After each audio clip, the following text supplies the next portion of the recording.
အားလုံးပဲမင်္ဂလာပါကျွန်တော်ဒီနေ့ဖတ်ပြပေးခြင်းတဲ့စာအုပ်လေးကတော့ယူရီဂျူရီရဲ့အရှိတ်ကမ်းမဆိုတဲ့စာအုပ်လေးဖြစ်ပါတယ်အပိုင်း1အိတ်မပြောနိုင်တော့ကြောင့်အိယာပေါ်မှာထလာခဲ့ရသည်၎င်းနောက်ဂရင်ရှင်းပတ်ရှိဇပွဲပေါ်မှာနာရီကိုကြည့်လိုက်သည်နာရီသည်ညတစ်ချက်ခွဲကိုပြက်လျက်ရှိပါသည်ဇပွဲအနည်းရှိပလက်ကလေးထိုင်မော်တွင်ထိုင်မီပြုတ်ပြီးမှကျွန်တော်သည်မထိုင်ကျင်တော့ပဲထလာမိပြန်ထို့နောက်မှဂရင်တစ်ပတ်ရှိပရင်ပေါက်ကိုဖွင့်လိုက်မိလေသည်ဂရင်ပေါက်ကိုဖွင့်လိုက်သောအခါနှွေဤလေယူသည်ရွက်ကြီးချောင်းများဖြတ်ကျော်၍ကျွန်တော်ထံသို့ရောက်ရှိလာပါသည်လာမင်းမာမူရိုးတံတိုင်းချောက်တို့ပေါ်တွင်ဖီးလေးခိုလျက်ရှိသောမြူမုံကျွန်းကြံများကြောင့်ကောင်းစွာထွန်းလင်းတောက်ပနိုင်ခြင်းမရှိပါဤကဲ့သို့မိမိလာရောင်လေးသည်တိတ်ဆိတ်စွာဖြင့်ပျောက်ဆုံးနေလေသောလောကအကြီးအတွက်လွမ်းရသူအဖြစ်နှင့်အရေးတင်ကြံရိပ်ရှာသည်။အော်ဆောင်းမသည်နှွေသို့တစ်ခေတ်ဆန်းကဲပြန်လေပြီတကား။ဤကဲ့သို့သောညမျိုးဝဲကျွန်တော်သည်အိတ်ဆက်၍မပြောတတ်ပါ။အစဉ်နိုးကြားနေရလေသည်။ကျွန်တော်သည်လာမင်းဟီလေးကိုလျက်ရှိသောဗရောက်ကိုင်းကြောက်ကြီးသူများတစ်ဆင့်ဂန်းကော်ပင်ဆင်းဆင်းအုပ်အုပ်များစီသို့မျှော်ကြည့်လိုက်မိပြန်သည်။ဂန်းကော်ပန်းများသည်ပွင့်နေကြပေသည်။မကြခင်ဗရောက်တို့မှလည်းပွင့်ကြပြုံးပြီ။ရခင်ကဆိုလျင်ဤကဲ့သို့ဗရောက်ကူး၍ဂန်းကော်ပွင့်လေတိုင်းကိုသည်သူ၏သားသမီးတစုနှင့်ကျွန်တော်ထံသို့ရောက်လာတတ်မြဲပင်ညီကိုနှစ်ယောက်ထွေရလေးပါးစကားများကိုပြောနေရသည်မှာချမ်းမြေစရာပင်ကို၏သမီးကြီးမာလာတင်းသည်သူ့အဖေနှင့်ကျွန်တော်၏ကြားဝဲဝင်ရအိတ်နေတတ်သည်သူတို့မောင်နှမတွေထဲတွင်မာလာတင်းသည်သူ့အမေမတ်တက်လဲနှင့်အတူဆုံးပင်သူသာတင်းမှမူအဖေရုပ်နှင့်အမေရုပ်ပါဆက်နေတော့လဲမာလာတော့မလာပါဟုတ်သည်ကလေးတို့မေမတ်တက်လဲသည်အင်ပဒန်ချောသောမိန်းမတစ်ယောက်ပင်သားသမီးတွေတပုံကြီးရနေသည့်တိုင်မတ်တက်လေးအလှများသည်ပွင့်လန်းစေပင်ရှိပါသေးသည်သို့တော်လည်းဤညနေတွင်သူ၏အလှတို့သည်ညှိုးနှွမ်းရနေလေပြီလားကျွန်တော်မသိနိုင်ပါယနေ့ဆိုလျှင်ကိုဆုံးခဲ့သည်မှာ3နှစ်ပင်ပြည့်တော်မူဒီချိန်များတွင်သူ၏ဘဝနှင့်သူ၏အလှတို့သည်မိတို့ရှိလေမည်ကိုကျွန်တော်မသိနိုင်ပါကလေးများသည်ကျွန်တော်၏ထံသို့ရောက်မလာကြတော့ပါဤအခါကျွန်တော်၏ဘဝနှင့်မြိုင်သာယာတော်တို့သည်နှွေ၏တော်ရန်များလိုရိုးတံကြဲကြဲနှင့်အထီးကျန်6တွေ့ရလုံးပါသည်ခါတိုင်းဆိုလျင်ကိုနှင့်တူပါလာလေးရှိသောကလေးများသည်မြနှင့်ပြေဖူးရွက်နှုများကဲ့သို့၎င်းနှွေ၏တီးဆုံငယ်ကလေးများတကဲ့သို့၎င်းကျွန်တော်ဘဝအားတာယာဆူပြေစေခဲ့ပြီသူတို့မောင်နှမတို့သည်ကျွန်တော်အားသူတို့အဖေထက်ပို၍တွေ့တာခဲ့ကြပါသည်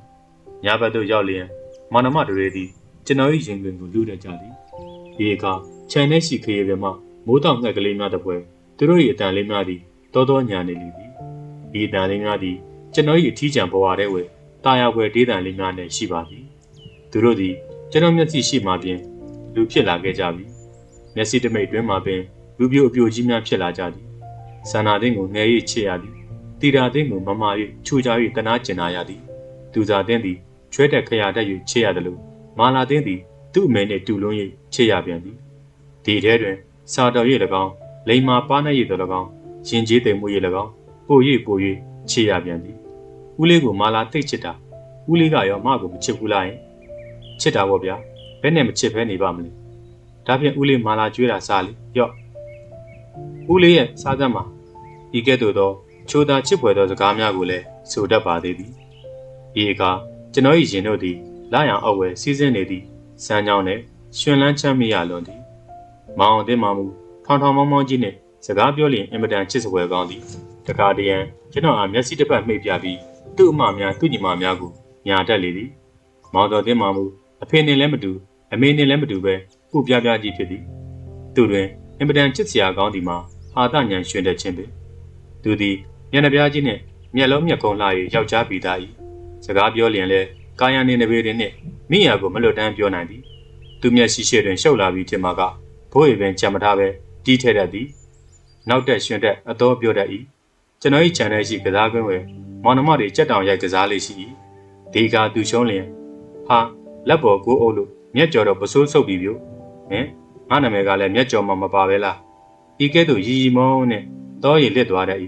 ရှုံးကြီးကိုမူပြန်ဆက်လေမရှိဦးလေးအသာနေမြဟုသောသဘောဖြင့်ကျွန်တော်အားမျက်စိမိတ်ပြခဲ့တတ်၏ဒီကောင်သည်ဒီကဲ့သို့မလိမ့်တစ်ပတ်အကျင့်များကြောင့်သူ့အမေမတ်တက်လဲနဲ့နည်းနည်းမှမတည့်ဒီထဲကပင်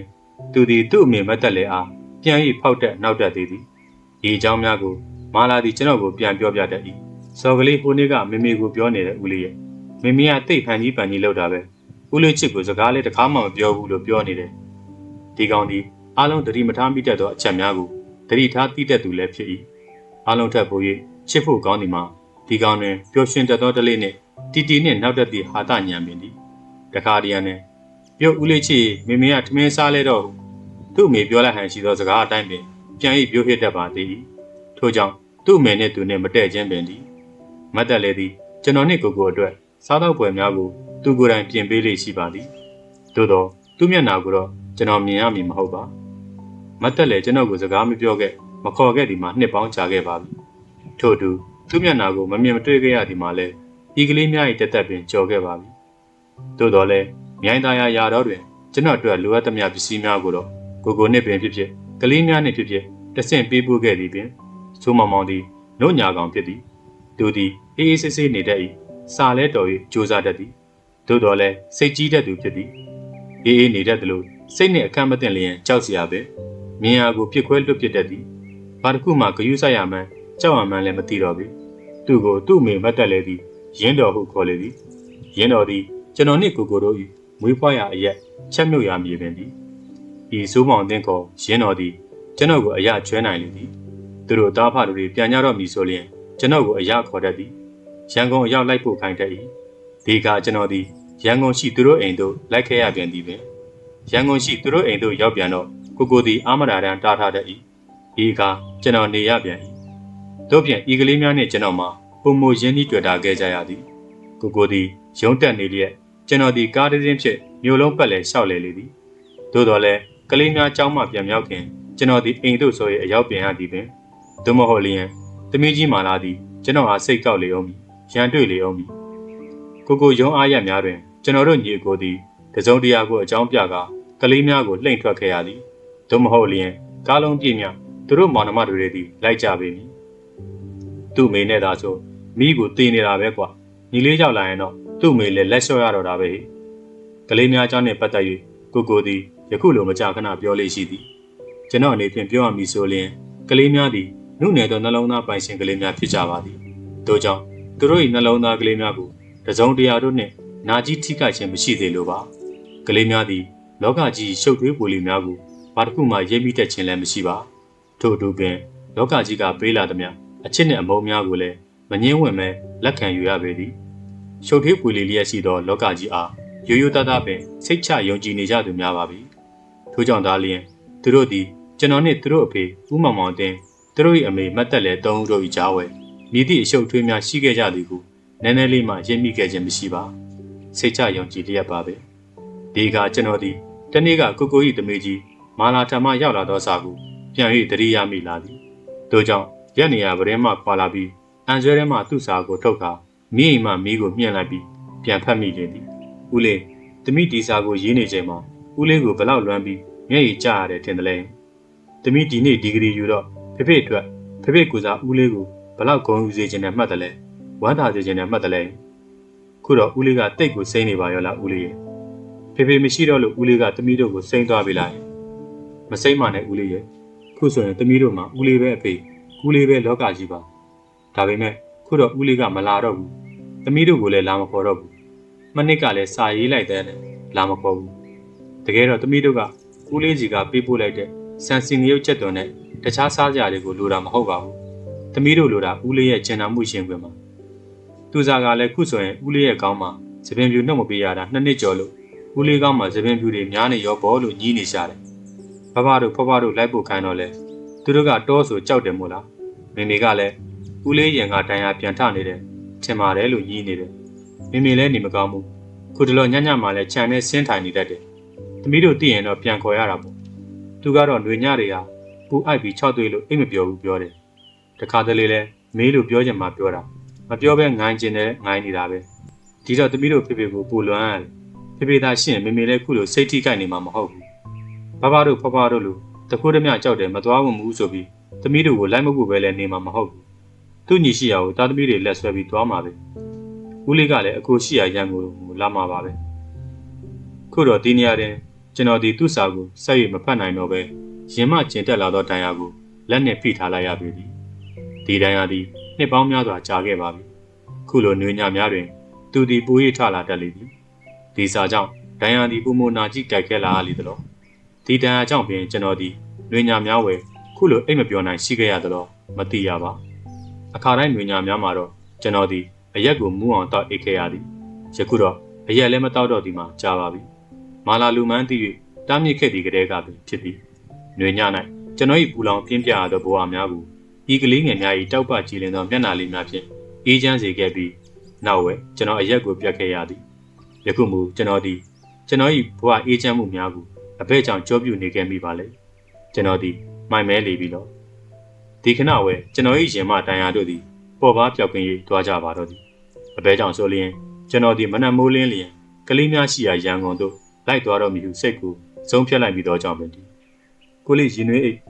်တော်ပါပြီပါကိုလေးနေကောင်းပါလေဒါဖြင့်ဘာဖြစ်လို့မအိတ်သေးရလဲဘောဆော့ဆော့ကတော့နားတယ်လို့ရှိလို့ပါအခုတော့တက်တာသွားပါပြီဒါနဲ့ညှိရောမအိတ်သေးပဲဘူးအိတ်ပါပြီတရေနှုံးမှာကိုလေးကမီးမြင်လို့ပါဟောအေးကွာကိုလေးနေကောင်းသွားပြီကဲညီလဲအိတ်ချီတော့ဒါမှမနက်ဆော့ဆော့တာပြီကိုလေးတို့အဝတ်စားနေနေလောက်ထည့်ပေးပါအောင်ကိုလေးရန်ကုန်ကိုသွားအောင်မယ်ဒါကြောင့်ကိုလေးယောဂတက်တာသွားတာပေါ့လေညီကလည်းအေးဒါကြောင့်မဟုတ်ပါဘူးကဲသွားအိတ်ချီတော့နှုတ်ကပြောလိုက်ရတော့လဲစိတ်ထဲမှာမူမတ်ချွေစိန်၏စကားတံများကြောင့်ရှက်လာမိတယ်လို့ရှိထို့အတူပင်သူသည်ဘာကြောင့်များဒီလိုစကားမျိုးကိုပြောပါလဲဟုလဲမပြေမလည်နှင့်တွေးနေမိသည်ကဲသွားအိတ်လေပေကက်ရက်နေသေးသောသူကိုကျွန်တော်ကပြောလိုက်သည်ကျွန်တော်အတန်းကမာကျော်သူတွေရှိသွားမိပါတော့သည်ဒီတော့မှမတ်ရွှေတင်သည်တတိယလာသလိုနှင့်ကျွန်တော်၏အခန်းထဲမှပြန်လဲထွက်ခွာသွားပါသည်ဒိန်ထဲသို့ပရိဒါကိုထည့်လိုက်ပြီးလျှင်ကျွန်တော်သည်မှန်ရှိသူမျက်နှာကိုအပ်ကြည့်လိုက်မိ၏မုတ်စိမ်မွေးပတိုင်းမွေးများကိုရိပ်ရပေပြီမှန်ထဲမှာမျက်နှာသည်ပေါ်လာလေသည်ဒီမျက်နှာသည်ကျွန်တော်၏မျက်နှာဖြင့်ဒီမျက်နှာကိုကျွန်တော်သည်ဘာမှထူးခြားပြောင်းလဲသွားသည်ဟုမထင်ပါသို့တော်လည်းကျွန်တော်အသက်20ကျော်ကစ၍မွေးဖွားခဲ့သည့်မာလာသည်ယခု20ကျော်၍ဒီဂရီပင်ယူခဲ့ပြီဖြစ်သည်ဒီအခါမနေ့တနေ့ကပဲဟုကျွန်တော်ထင်မိခဲ့သောအတိတ်နှင့်အချိန်ကာလတို့သည်နှစ်ပေါင်းအပြင်20ကျော်ခဲ့ပြီမဟုတ်ပါလားထို20နှင့်ဤ20တို့ပေါင်းမိကြသောအခါကျွန်တော်၏အသက်တို့သည်40ကျော်ခဲ့ရပြီမဟုတ်ပါလောထို့ကြောင့်ခေါင်းမှာပင်သပင်တို့သည်ဟိုတပင်ဒီတပင်ကွက်တိကွက်ကြားဖြူလာခဲ့ကြပါပြီဒီတော့ကျွန်တော်မျက်နှာများသည်၎င်းကျွန်တော်၏ခန္ဓာကိုယ်သည်၎င်းမပြောင်းလဲပဲရှိပါအောင်ပြီလားထို့အတူကျွန်တော်၏ဘဝများပင်အမျိုးမျိုးပြောင်းလဲလာခဲ့ပြီမဟုတ်ပါလောနှစ်ပေါင်း20၏ဒီဘက်နောက်ထပ်နှစ်ပေါင်း20အတွင်းဝယ်ကျွန်တော်သည်ဘဝမုန်တိုင်းမှလွင်ခဲ့ရသည်တခါတည်းရန်ဆက်ထဲမှတိုက်တွင်ဖနက်ကိုမချုပ်မိပဲအိတ်ခဲ့ဘူးသည်အိပ်ပျော်ခဲ့ရဘူးသည်တည့်ရ6နဲ့ဘဝကိုလေမာလွင့်ခဲ့ရသည်ထိုစဉ်ကညများဆိုလျင်အရက်ကိုမူးအောင်တောက်အိပ်ရ၍အိတ်မပြောလျင်အစိုးကွင်းတိုင်းကရွာရုပ်ကူပေါက်လျှောက်၍ရှင်နှမ်းမှဝေဒနာကိုတေးဖြစ်ဟိ၍အန်ထုတ်နေကြရလေသည်ထိုစဉ်မှာပင်မှောင်ရိပ်ထဲမှအထက်ပါအမိန်ပေးတံတန်ကိုကြားလိုက်ရသည်ထိုစဉ်ကဒုတိယကမ္ဘာစစ်ကြီးအတွင်းလည်းဖြစ်ပါသည်ထို့ကြောင့်ထိုချိန်ကမြို့အားတိုင်းမှာစစ်ဦးတစ်ဖက်မှအနိုင်တချိန်တို့တက်လာကြသောဗမာနှင့်ဂျပန်တို့၏တပ်ဦးကိုရှောင်ပုံးလမ်းဖယ်ပေးနေခြင်းလည်းဖြစ်ပါသည်ကျွန်တော်သည်တယောက်တည်းသာလျှင်ကြီးနှင့်ပုတ်ပုတ်လူသူကင်းလျက်ရှိသောပိန်းစလုံးမျိုးလေးတွင်ချမ်းရစ်ခဲ့ရဟန်ရှိပါသည်ထို့အတူပင်တပြည်လုံးမှာလည်းကျွန်တော်မှလဲလျင်အားလုံးပင်မိမိတိုင်းပြည်နှင့်မိမိလူမျိုးတို့၏လွတ်မြောက်မှုအတွက်အသက်ပေးတိုက်ပွဲဝင်နေခြင်းလည်းဖြစ်ပါသည်သူတို့သည်မိမိတိုင်းနိုင်ငံအတွက်အမျိုးမျိုးဒုက္ခခံတိုက်ပွဲဆင်နေခြင်းပဲကျွန်တော်မှမူအရက်ကိုမူးအောင်တောက်ခါရွာရိုးလျှောက်လျက်ရှိပါသည်ယခုလောလောဆယ်မှာတော့ကျွန်တော်တွင်ထိုထက်ပို၍တည်ရန်လဲမစွမ်းသာလာပါထိုစဉ်ကကျွန်တော်သည်တိုင်းပြည်နှင့်လူမျိုးတို့ခံနေရသောဝေဒနာတန်ရာတန်ချက်တို့ကိုတိတက်တော်လူတယောက်မဟုတ်ခဲ့ပါကျွန်တော်သည်အသက်ကြီးမှစာသင်ခဲ့ရသူပင်ကျွန်တော်စာသင်ရသောအချိန်တွင်လည်းအမျိုးသားကျောင်းများမှာအမျိုးသားလှုပ်ရှားမှုများရှိနေပြီမို့ကိုသည်ကျောင်းမှာကျွန်တော်ကိုလာနှုတ်ပါတော့သည်ဒီတော့ကျောင်းသားများ၏အမျိုးသားလှုပ်ရှားမှုကိုကျွန်တော်မသိရတော့ပါနောက်အိမ်မှာဆရာငား၍တင်ပေးသည်ဒီအခါကျွန်တော်ဖတ်ရသောစာများသည်တိုင်းပြည်အကြောင်းလူမျိုးအကြောင်းများမဟုတ်ကြတော့ပါကျွန်တော်သင်ရသောစာများသည်ကဏ္ဍများဖြစ်သည်ဤကဏ္ဍများကိုတက်မြောက်လေသောအခါကျွန်တော်သည်ရင်းတော်မှပိန်းစလုပ်ရှိသူတို့ဆန်ဆက်သည်သို့အလုတ်လုတ်ရန်လာခဲ့ရသည်ငွေကံရသောကျွန်တော်သည်အလုတ်သမားများကိုငွေရှင်းပေးရသည်စပလဲများနှင့်ပွဲစားများကိုငွေရှင်းချေရသည်ပုံငွေကိုဘဏ်မှအပ်ရသည်လုံငွေကိုထုတ်ရသည်ဒါပင်ဖြစ်သည်ထိုအခါကျွန်တော်၏ဝန်းကျင်အတိဝဲတိုင်းပြည်လည်းမရှိတော့လူမျိုးလည်းမရှိတော့ပါရာဇဝင်သမိုင်းဘာမှမရှိတိလည်းမသိရှိလည်းမရှိခဲ့ပါစည်ရေးကြီးမန်နေဂျာပေါင်တိုက်စီတာလီစီစပလဲများမီးထိုးကလာများဒါတွေသာလျင်ကျွန်တော်၏ဝန်းကျင်ပင် ဒါတွေကိုသာကျွန်တော်သိပါသည်သူတို့တွေလည်းဝယ်ကျွန်တော်ဒီတော့ကိုင်ငွေကိုင်ပင်ဖြစ်လိမ့်မည်ငွေရှင်းငွေသိမ်းငွေစင်းတဲ့အားလုံးကဏ္ဍနေတိုက်လျင်ကြိုက်လျင်ရေချိုးတမင်းစားနောက်အိတ်ဒါပါပဲကျွန်တော်၏အလုပ်ပင်ဖြစ်ပါသည်ထိုကြမှာကျွန်တော်ဒီအရက်ကိုယခုကဲ့သို့မတောက်တတ်သေးပါဇလိတ်ဒီ၎င်းအရက်ဒီ၎င်းအနှံ့ပင်ခံမရသေးပါယခုတော့ကျွန်တော်မကြိုက်ခဲ့ဘူးသောထိုအရက်များကိုရှာဖွေတောက်နေရပါပြီမြို့ပေါ်တွင်လူများမရှိ၍မရသောအခါကျွန်တော်ဒီမြို့နှင့်မနီးမဝေးရှိရွာလေးများသို့လိုက်၍ရှာရသည်ထို့ကြောင့်ခုတော့မှောင်ထဲမှာလူတစုနှင့်တိုးနေရလေပြီဟေ့မေးနေတာမကြားဘူးလားမှောင်ထဲကအတန်များထပ်မံထွက်ပေါ်လာပြန်သည်ဒီအခါကျွန်တော်ဒီမနေတာတော့ပါငါပဲဟေ့ငါချစ်ဦးကွာချစ်ဦးဟုတ်ပြီကွာကဲဒါဖြင့်ချစ်ဦးပဲဖြစ်ဖြစ်မုန်းဦးပဲဖြစ်ဖြစ်နောက်မှထားခဲ့ပြီးလူလာခဲ့စမ်းဟေ့ဘာလဲမင်းတို့ဒီမှာအရက်ရှိလို့လားဒါပေမဲ့ငါမီးတောက်မှကြိုက်တာဟေ့မီးတောက်မှတောက်လိုက်ရင်ချိုမျိုးလိုက်တော့ကအရက်ွယ်ရွှေကြည်တော့ရင်မီးတောက်ရလားအဲ့ဒါမီးတောက်ပေါ့ကွာ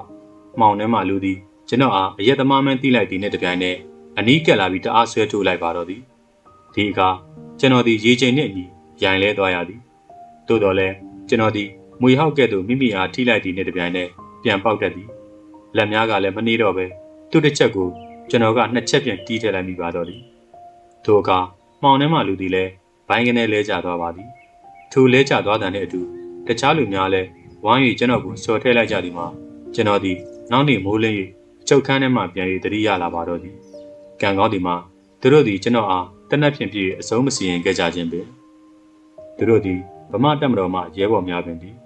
ကျွန်တော်အားဂျပန်များမမြင်တွေ့ခင်သူတို့သည်အရင်ဖမ်းဆီးခဲ့ခြင်းပင်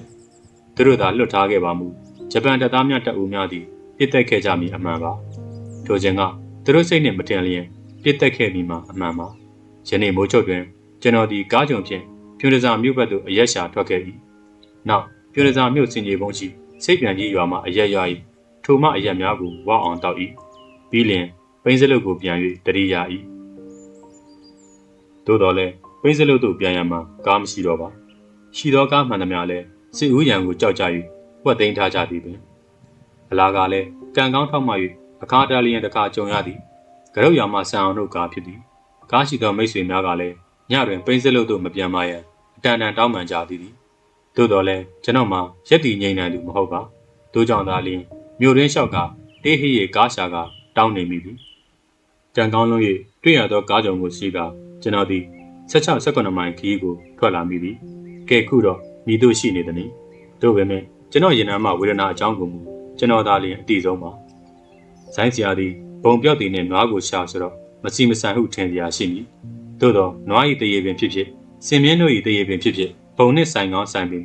်ကောင်းစီမံတည်တော်လဲကျွန်တော်မှမူရက်တည်နေနိုင်သူမဟုတ်တော့လဲမခတ်ပါကလား။ခုတော့ကျွန်တော်သည်အချုပ်ခန်းထဲသို့ရောက်နေရလေပြီ။ဤကဘိန်းစလုတ်တင်ကြံရစ်ခဲ့သောမြမလာဆန်ဆက်ဝင်းကြီးအတွင်းရှိအလောက်တက်သည့်တော်တန်းလန်းပိတ်လျက်ရှိနေတော်မူယခုမှကျွန်တော်သည်နောက်ကျောင်းများကိုပြန်တရိရနေ၏ဘိန်းစလုတ်တင်စစ်ဦးကိုရှောင်နေကြ၍ဒူးဒူးကင်းမဲ့နေကြ၏ထို့ကြောင့်ကိုသည်ကျွန်တော်အားရင်းတော်သူပြန်လာရန်အတန်တန်ခေါ်ခဲ့ရှာသည်သို့တော်လည်းကျွန်တော်မပြန်ခဲ့ပါယခုကကျွန်တော်သည်ကျွန်တော်အားမွေးဖွားခဲ့သည့်ဤရင်းတော်မျိုးကိုအကြောက်ဆုံးပါယခုဆိုလျင်ဤရင်းတော်မှစစ်ဦးကိုရှောင်ရန်ကိုတို့သည်ရန်အောင်တို့ရောက်နေကြပြီစစ်ပြေးကိုတို့မိသားစုများသည်ရန်အောင်တို့ရောက်ရှိနေကြသောအခါဘိန်းစလုံးမှမြမာလာဆန်ဆက်ကြီးနှင့်ကျွန်တော်၏အကြောင်းများကိုမူလုံးဝသိကြမည်မဟုတ်သေးပါသူများတကားသည်တိုင်းပြည်အတွက်လူမျိုးအတွက်နေမအေးရညမအေးရအလုရှုံနေကြတယ်သူတို့ကအရက်တောက်ပြီးရှောက်ရမ်းနေတယ်ဒီလူတွေကျွန်စိတ်မကုန်ကြသေးပါဘူးကိုတိုင်းပြည်နဲ့ကိုလူမျိုးဆိုတာတော့မှဘာကောင်မှသိမယ်လူမျိုးမဟုတ်ဘူးကျွန်တော်၏ချုပ်ခန်းအားဆောင်ရတော့ရဲဘော်တို့သည်ဓာတ်ပါအတိုင်းပင်တပြည့်တောက်တောက်နဲ့ပြောဆိုရေရွတ်နေတတ်သည်သူ့အတမှာဝဲ၏သို့တော်လည်းသူသည်ဘာလူမျိုးဟုကျွန်တော်မသိပါသူတို့အားလုံးကိုမြင်နေရသည်မှာတက်တက်ကြွကြွနဲ့စိတ်ဝင်စားစရာပင်ကစားနေတစားသူတို့ကိုကျွန်တော်အားကျလာရတော့သည်ကျွန်တော်သည်သူတို့လိုစစ်သားဖြစ်လိုလာသည်ထိုစဉ်ပင်ကျွန်တော်သည်မော်လမြိုင်မှကိုတငယ်ချင်းဟောင်းဘိုးလေးတို့ဦးနှင့်တွေ့ရလေသည်သူသည်ကျွန်တော်အားတွေ့လျင်တွေ့ချင်းဖော်ယူစာနှုတ်ဆက်ကသူ့ထက်ကြီးသောဘိုးများထံမှတဆင့်ကျွန်တော်အတွက်လွန့်ရန်ဆောင်ရွက်ပေးလေသည်သို့တော်လည်းကျွန်တော်သည်ယခုကပိန်းစလုတ်ကို၎င်းရင်းတော်ကို၎င်းရနာကို၎င်းမပြန်လိုတော့ပါထူးဆန်းသည်မှာဆိုင်းစရာကျွန်တော်သည်ဘုံပြောက်ကိုအစ်စ်မှန်ပြန်တွေ့လိုက်ရသလိုရင်ထဲဝယ်ပျောက်ဆုံးနေရသောမျိုးချစ်စိတ်အသိဉာဏ်များသည်ဘွားကနေပေါက်ကွဲထွက်လာခဲ့ရပါတော့သည် ဝဲသောအတန်ရှင်ရဲဘော်ကြီးကျေးဇူးပင်သူသည်အင်မတန်အကြီးကောင်းအပြောကောင်းသူပင်တို့ဖြင့်ကျွန်တော်သည်ထိုဗိုလ်လေးထွန်းအောင်မှတဆင့်ဗိုလ်မှုထံခွင့်ပန်၏စစ်ထဲသို့ဝင်ခဲ့လေသည်ဒီတော့မှဝဲသောအတန်ရှင်သည်ထဝယ်သားမှသိခဲ့ရသည်သူသည်ထဝယ်မြို့မှလိုက်လာခဲ့သူပင်ဗိုလ်လေးထွန်းအောင်မှမူမော်လမြိုင်မှလိုက်ခဲ့သူဖြစ်သည်ထိုစဉ်ကကျွန်တော်တို့တပ်မှဗိုလ်ကြီးသည်ဗိုလ်စင်ရောပင်သည်ကျွန်တော်အားအသိဉာဏ်ပေးခဲ့သူမှာထဝယ်သားရဲဘော်ကိုရွှေခဲသည်သူသည်ကျွန်တော်၏ဆရာဦးဆိုလည်းမမာပါတို့ကြောင့်သူ့ကိုကျွန်တော်တွေ့တာမြတ်လို့လေသည်ယခုအခါကျွန်တော်သည်အရရက်အနေနဲ့သူနှင့်ကွဲရစ်ဆွတ်ထက်ခဲ့ရပြီဖြစ်သည်သို့တော်လည်းသူပြောကြားခဲ့သောစကားများကိုမမေ့နိုင်ပါကိုတိုင်းပြည်ကိုလူမျိုးဆိုတာတော့ခမသိရလားကျွတ်တို့အိမ်ကိုအတင်းလူထားကြတဲ့မြေတွေကိုတခြားအိမ်ရဲ့အကူအညီနဲ့မောင်းထုတ်နေရတယ်ဆိုတော့မသိသေးဘူးမလားမသိပါဘူးခမတကယ်ပါကျောက်ကလောကကြီးရဲ့အကြောင်းကဘာကြီးရဲ့အကြောင်းနယ်ချက်တွေအကြောင်းဘာတစ်ခုမှမသိခဲ့ပါဘူးတကယ်ပါမသိလဲသိအောင်ကြိုးစားပေါ့ဗျာကျုပ်ကလည်းတိတ်သိတာတော့မဟုတ်ဘူးဒါပေမဲ့ကျုပ်တို့နိုင်ငံအပေါ်မှာတော့ကျုပ်တို့အလံကိုပဲလွှင့်စေချင်တာပဲကျုပ်တို့နိုင်ငံပေါ်မှာကျုပ်တို့အလံဝင်ကြွားနေနိုင်မှုအတွက်တော့ဘသူ့ကိုတိုက်မှာပဲဒီနောက်ကျွန်တော်ဒီဘိန်းစလုတ်ကို၎င်းရင်းတော်ကို၎င်းရနောင်ကို၎င်းမိသွားပြီဖြစ်ပါတော့သည်ဤနေရာဝဲရဲဘော်ကိုရှိခဲ၏တက်ကြွနေသောမျိုးချစ်စိတ်များသည်ကျွန်တော်အားပြန့်နှံ့ကူးဆက်လာခဲ့သည်ဟုလည်းဆိုရပါလိမ့်မည်နောက်ဆုံးကျွန်တော်အနောက်မြောက်တိုင်းစစ်ဌာနချုပ်ဖြစ်သောမိတ်တီလာနယ်တောမသို့ရောက်ရှိလာသောအခါအင်္ဂလိပ်များပြည်ဂျပန်များဗမာပြည်ပေါ်သို့ရောက်ရှိခဲ့သည်မှာ2 နှစ်ကျော်ခဲ့ပါပြီထို့သူပင်ကျွန်တော်တို့၏တနက်ပြောင်းဝများသည်လည်းတနေရာမှတနေရာသို့ပြောင်းလိုက်ပြီဖြစ်သည်ကျွန်တော်တို့၏မြေပေါ်ဝဲမြည်သည့်နယ်ချက်ကိုများလက်ခံထားကြလိမ့်မည်မဟုတ်ပါတရုံရှိလက်ပံပင်ကြီးများမှမူအပွင့်နီရဲများနှင့်သွေးတစ်ခွန်အောက်ကိုလောင်းလျက်ရှိနေပါသည်ထိုစဉ်ပင်ကျွန်တော်တို့သည်မိတ်တီလာတာစီဟန်စာသုံးမျိုး၏အလဲစီလောက်တွင်ရှိမည်ဖြစ်သောရွှေမြော်တက်ခွဲတစ်ခုစီသို့ထွက်လာခဲ့ရပြန်သည်ထိုမှစကိုင်းစာရေးဆရာပေါက်ဆလည်းပါ၏စောအောင်မြင့်ဟုသောကရင်တက်ချက်လေးလည်းပါ၏အိုက်ဆန်ဆိုသည်ရက်ဆောက်မြို့မှရှမ်းလေးတယောက်လည်းပါသည်တက်ခွဲမှုသည်ဘိုးတန်းမောင်ဖြစ်လေသည်ကျွန်တော်တို့သည်တခါတရံလာတာသောညများဝယ်နောက်ပိုင်းတွင်ကြံရစ်ကြသောမိဘဆွေမျိုးချစ်သူများ၏အကြောင်းကိုတဦးနှင့်တဦးနောက်ပြောင်မေးဆန်းတတ်ကြသည်ဤထဲတွင်ဗမာစကားလုံးဝမတတ်သောဂျပန်ဗိုလ်လည်းပါရှိသည်သူသည်ညတညဝဲကျွန်တော်ထိုင်နေသောတပ်ပေးရှိထမ်းမင်ရိပ်မှဖြတ်သွားစဉ်ကျွန်တော်သည်မစီမဆိုင်နှင့်ပါဇက်ဆော့လိုက်မိသည်သူဗမာစကားမတတ်မှန်းသိရလည်းဖြစ်ပါသည်ထို့ကြောင့်ကျွန်တော်သည်ဗမာစကားဖြင့်ဒီမှာဗိုလ်ကြီးအင်္ဂလိပ်တူကတော့မစ္စတာလို့ခေါ်ရပြီးခင်ဗျားတို့ကြတော့ဘာလို့မာစတာလို့ခေါ်ရတာလဲဗျကျွန်တော်ဒီစကားများနဲ့လှမ်းမမိတော့လဲညနာမှမူထမ်းမင်မော်ချီထမ်းရ6ကြားကလောက်ကိုကြည်နေပြီအဲ့ဒီမစ္စတာတို့မာစတာတို့ရဲ့နာမဝိသေသရာအကြောင်းခွဲခြားသိနိုင်မှတော့ကျွန်တော်ဒီကိုမလာတော့ဘူးပြဟိုမှာပဲစစ်ကောင်းဆောင်တွေတော့ပြတ်တက်လိုက်အောင်မယ်မို့လားကဲကောင်းကြရောကျွန်တော်ဒီဂျပန်ဘိုးကြီးထူးထွေသည့်အံ့ရသောအဖြစ်နဲ့အထက်ပါဗမာလိုပြပြတတ်တာပြန်ပြောလိုက်တန်ကိုကြားရတော့မှလမ်းဖြတ်ခုံထားမိမတတ်ဖြစ်ခဲ့ရပါတော့သည်အံ့ဩသွားသလားကဲထိုင်အောင်မယ်နော်သူသည်ပြောဆိုကျွန်တော်၏ဘေးမှထမ်းလက်6ကြီးပေါ်သို့ဝင်ထိုင်ပါလေတော့သည်ဒီတော့မှကျွန်တော်တွင်ထိုင်နေရတော့မလို့ထပြေးရတော့မလို့နဲ့ခက်ရပါတော့သည်သို့တော်လည်းခုလောလောဆယ်မှာတော့ကို့မြင့်တဲ့ကိုထိုင်နေရုံပင်ရှိပါတော့သည်ခုဆိုရင်ဟိုမှာကြံခဲ့တဲ့ကျွန်တော်အမေဟာသူ့သားအတွက်ဘလောက်များစိတ်ပူတော့ကရောက်နေမလဲထိုစဉ်မှာပင်သူ၏စကားကိုဆက်ပြီးပြောလာပြန်ပါသည်တကယ်တော့မိခင်တိုင်းဟာတားကောင်းမိခင်အာဇာနည်ဇလီဆိုတဲ့အေယာမဖွဲ့ကြီးတွေနဲ့သူတို့ရဲ့သားတွေသူတို့ရဲ့ချစ်သူလင်းတွေကိုမလဲတတ်ကြပါဘူးမလဲနိုင်ကြပါဘူးဗျဒါပေမဲ့တခုတော့ရှိတယ်မိမိတန်းပြည်ကိုမိမိကာကွယ်ဖို့စောင့်ရှောက်ဖို့လွတ်လပ်ဖို့ကြိုးစားရတဲ့နေရာမှာတော့အာဇာနည်သားကောင်းနေလို့တယ်ဒါကြောင့်မိခင်တိုင်းဟာသူရဲကောင်းတွေကိုမွေးဖို့လိုတယ်စစ်မဖြစ်ခင်ကကျွန်တော်ရန်ကုန်မှာဓာတ်ပုံတိုင်းဖွင့်ခဲ့ဘူးတယ်နောက်မှသူတို့ပြန်ခေါ်လို့ပြန်သွားရပြီခုပြန်လာခဲ့ရတာပဲရန်ကုန်မှာနေတော့ကလည်းသူတို့ကနေဒီမှာတရုတ်ကျောင်းဆရာရောင်ဆောင်ပြီးစပိုင်လုပ်ခုပြောသေးတာပေါ့ဒါပေမဲ့ကျွန်တော်မလုပ်ခဲ့ဘူးဒါတွေကိုကျွန်တော်အမေကစိတ်မတူဘူးဒါပေမဲ့ဒီစစ်ပွဲကြောင့်တော့ခင်ဗျားတို့ကမရှုံးပါဘူးဒီမိကြောင့်လက်ကွက်ထဲမှာပိုးမွားတွေရာတေးကြီးပျက်စီးသွားမယ်ဒါပေမဲ့မိရှုခံလိုက်ရတဲ့အတွက်ပဲဒီလေဟာမိုးကြလာရင်မျိုးစာပိုကောင်းလာရမယ်မို့လားဒီစစ်ပွဲတွေကြောင့်ခင်ဗျားတို့ကတကိုးတွေကိုဖမ်းဖို့နှိုးကြားလာခဲ့ရပြီမို့လားဒါကြောင့်စစ်ပွဲဟာတရားတယ်ဆိုတာဒါပဲပေါ့မိမိတန်းပြည်အတွက်ခုခံကာကွယ်ရတဲ့စစ်ပွဲဟာတရားဆုံးပဲပေါ့ကဲသွားအောင်မယ်ပြုသူသည်ပြောဆိုနဲ့ထပြန်သွားသည့်တိုင်ကျွန်တော်မှမူဓမ်းမင်ရိပ်ဝဲကြောက်ရွံ့တဲ့ပွဲကြံရိပ်ခဲ့ရလိမ့်သည်ဒီအကြောင်းများကိုကျွန်တော်ဒီအခြားရေးပေါ်များသို့ပြန်ပြောမိတော့အခါကျွန်တော်သာလျှင်အယူဖြစ်ရပါတော့သည် အဘဲကြောင့်ဆိုတော့ဤဂျပန်ပိုသည်ဗမာစကားမတက်ဟုသူတို့ထင်နေသေးသောကြောင့်ဖြစ်သည်တချို့ဂျပန်များရိုင်းဆိုင်တတ်ကြသလားတချို့မှမူဤကဲ့သို့မျှတသောစာနာစိတ်ရင်ကျေးသိမ်ဝေသောအတွေးခေါ်များပင်ရှိတတ်ကြပါသေးသည်တကယ်တော့ဒီကမ္ဘာမြေပေါ်ရှိလူသားများသည်တဦးကိုတဦးချစ်ခင်ကျင်နာတတ်တနာတတ်ကြပါလျက်နှင့်ဘာကြောင့်များတဦးကိုတဦးအနိုင်ကျင့်တက်ဖြတ်လူကြပါလေကျွန်တော်သည်စဉ်းစားကြည့်မိသည်ဤအခါကျွန်တော်၏ကိုယ်ရေးသားစကားများသည်အဖြေထွက်လာကြပါတော့သည်တခါတည်းရန်မိမိသည်အေးချမ်းချစ်ကြည်စွာဖြင့်နေလိုခဲ့တော်လဲရပါ၏လို့နေချိန်များသည်ဓမြတိုက်လာကြသောအခါအေးချမ်းစွာဖြင့်နေရပါတော့မည်လို့ထို့သူပင်စနစ်တစ်ခုသည်တစ်ဖက်လူဒန်းစားများကိုခြေအစုံဖြင့်နင်း၍တခြားတစ်ဖက်မှလူစုကိုထမ်း၍ထား၏ဤအခါမမျှတသောတစ်ဖက်စည်းနှင်း၏အောက်ဝဲအေးချမ်းချစ်ကြည်စွာနေလိုတော်လဲရုန်းကန်ရမည်မှာတော့ဓမ္မရာပင်မဟုတ်ပါလော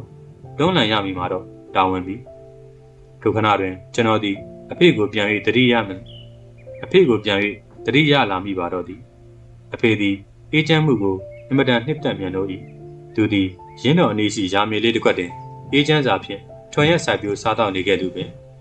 ရင်းတော်နှင့်ပြောပဲအနည်းချင်းယာကြီးမဟုတ်ပဲလယ်များလည်းရှိပါ၏သို့သောအဖေတွင်မန်းချောင်းနည်းရှိရာသာရှိ၏ဤရာသည်သူ့အဖိုးဖွားပိုင်ရာမေပင်တို့ဖြင့်တနစ်တွင်သူ့အမေကျွန်တော်၏ဖွား၏သူ့ညီကျွန်တော်၏ဦးလေးတို့မမကြမ်းရှိလာသည်မှစ၍တေဆုံးမှုနောက်ဆုံးတွင်ကျွေးတင်လာ၏ဤကျွေးသည်ယာကိုပေါင်ခဲ့ရသောအကျွေးပင်အတိုးဆက်ရင်းဖြင့်ထိုယာကိုပြန်မရွေးနိုင်စေမှပင်တထေးငွေရှင်သည်၃နှစ်တွင်ပြန်မရွေးနိုင်ကအဆုံးဟူသောဝန်ခံချက်စာချုပ်အရအဖေယာကိုတင်သွားတော်သည်ဤအခါအဖေနှင့်အမေတို့သည်လက်နှင့်ခြေများကိုအဖြတ်ခံလိုက်ရသည့်ပမာတဲ့ဟုပြတ်မှဆက်ဆက်နာကြီးဝမ်းနေခဲ့ရပေသည်သူတို့ဘက်မှအကာအကွယ်ပေးမိသူလည်းမရှိပါဥပဒေလည်းမရှိခဲ့ပါထိုစဉ်ကဥပဒေများသည်ငွေ၏ကျေးကျွန်တစ်ပွဲငွေရှင်များကိုသာလျှင်အကာအကွယ်ပေးလျက်ရှိသည်